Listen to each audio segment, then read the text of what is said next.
Hi everyone, Shante Kumar here. Thank you so much for joining me. I hope you're all doing well with this beautiful day that we've been gifted. Today I'm going to be sharing with you a quick video about a very important love and relationship matter called unhealthy relationship patterns. Now, for some reason, when most of us think about love and relationships, we seem to focus only on romantic ones. And that's okay, but that's just this one little lane right here, right? We forget that there's love in all the other relationships too, like between the parent and a child, or your friendships, your coworkers, sorority and fraternity members. You've got social groups. Pretty much anytime you had a true, authentic connection with someone and wanted to keep that going, right? Well, forgetting about those means that there's a potential that we forget there's a potential for all the types of relationships to become frustrating, confusing, and unfulfilling. This also means that all the relationships, not just the romantic ones, can fall into unhealthy patterns. And I found this to be so key in helping relationships, because when you are aware of how you're showing up in one relationship, you get to be aware of how you're showing up in others.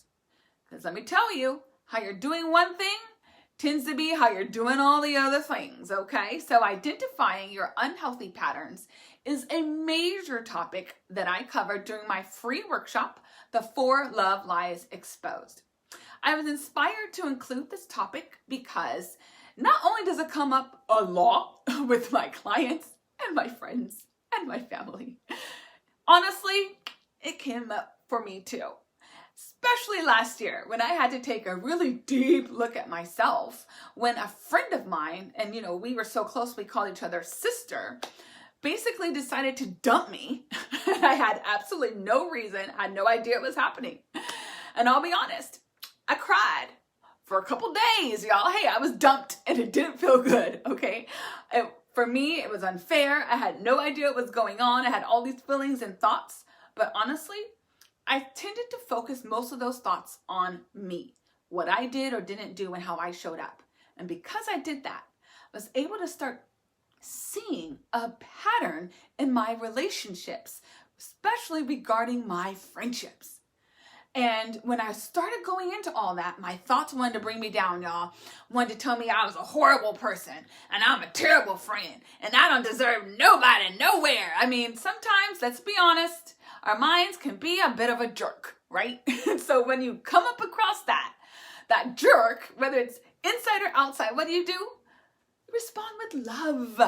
And I told myself, okay, maybe I wasn't the perfect person or the perfect friend, but I did my best, right? I tried my best and I brought my best forward. And because I took very clear looks at my thoughts and my feelings, especially about me, about my worth as a friend and in friendships, and my worth as a person, I got to start making some different decisions, okay, and different choices on what I wanted to think and how I wanted to feel about not just this situation, but all of my friendships. And instead of piling on guilt and shame because I had lost this friend and I wasn't perfect friend, I gave myself grace. I was kind to myself, I loved on myself, and I gave myself the space to not be perfect, which for me is super huge. So what's the point of all this? Why am I going to all this with you? Well, it's because here's the deal, y'all. The real talk is we're all gonna have relationship shit. We're all gonna continue to struggle with feelings regarding our relationships, like confusion or frustration, until we decide to be, see, and do things differently. Super simple, right? Yeah, girl, all I gotta do is be, see, and do different. Bye, I got that, right? You gone. Except it may not be that easy, right?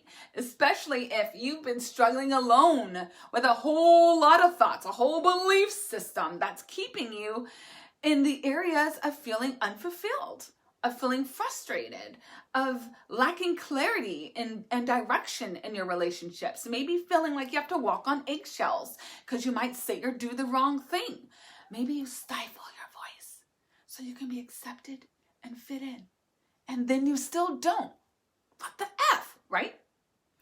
I'm here to tell you, you don't have to keep doing that, y'all. Not alone and not struggling, because help is here. Da, da, da, da. Because during my free workshop, The 4 Love Lies Exposed, you'll not only receive vital, key information to help you unlearn, I'm going to say it again, unlearn a whole lot of those thoughts and beliefs, aka the love lies, that promoted those unhealthy relationship patterns, those feelings of low self-esteem, that contributed to depression, that contributed to feelings of loneliness and feeling like no one will ever understand you. You'll also get a chance to identify and navigate through your biggest relationship block and learn the #1 tip to instantly improve any relationship. And yes, I did use it with that friendship, and yes, it worked. So, there. And you will experience increased self-awareness, greater clarity about where you're going in your relationships and relationship patterns, and you get to do all that in a safe, warm, fun, supportive environment for your authentic self-expression.